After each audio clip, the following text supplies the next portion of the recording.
Jeremy Corbyn has vowed to give Labour Party members and supporters a greater say over policy making in what he hailed as a democratic revolution.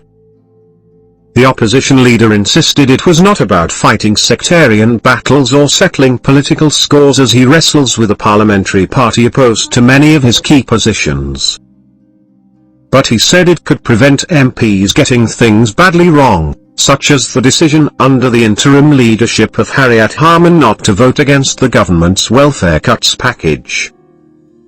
And he warned MPs that he had been elected to lead and that they would have to live with the outcomes of the new policy-making processes.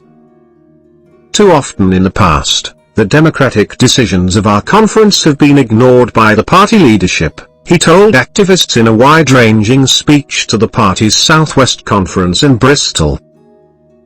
To many, it's felt like a small cabal in Westminster decides, while you're expected to be loyal foot soldiers pounding the streets for Labour. Over the summer, the parliamentary party got a decision badly wrong. We abstained on the welfare bill. Would we have made that mistake if we had asked you, our members, what we should have done? Why not give members the chance to take part in indicative online ballots on policy in between annual conferences, and give our grassroots members and supporters a real say?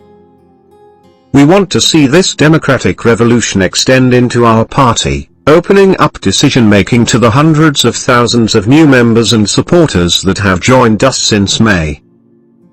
That's not about fighting sectarian battles or settling political scores.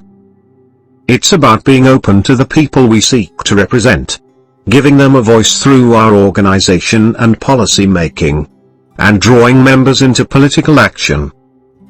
Mr. Corbyn faces bitter battles within the parliamentary party over issues such as his determination to oppose the renewal of the UK's Trident nuclear deterrent.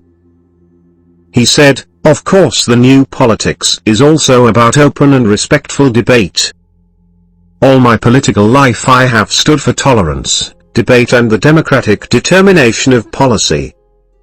But I have also been elected to lead, to express the aspirations and concerns of millions of people, hundreds of thousands of whom gave me my mandate. We owe it to them to unite and conduct our debates in a comradely and constructive way, and all of us to live with the outcomes. It's about respecting democracy, and also those who depend on us." He conceded that he had faced a bumpy couple of months since winning a shock landslide victory aided by the votes of tens of thousands of new registered supporters. But he insisted that despite very public dissent to his leadership among MPs fearful of a dramatic shift to the left, the party was beginning to score notable victories and could win back power in 2020. The sort of change represented by an election like we went through was always going to be a difficult transition. But amid all the sound and fury, and some stuff that has been truly off the wall, that change is already making itself felt. Since we formed our new leadership team and shadow cabinet, Labour is now an unequivocally anti-austerity party. We have already defeated George Osborne in Parliament over the Tories' swinging attacks on working families' tax credits.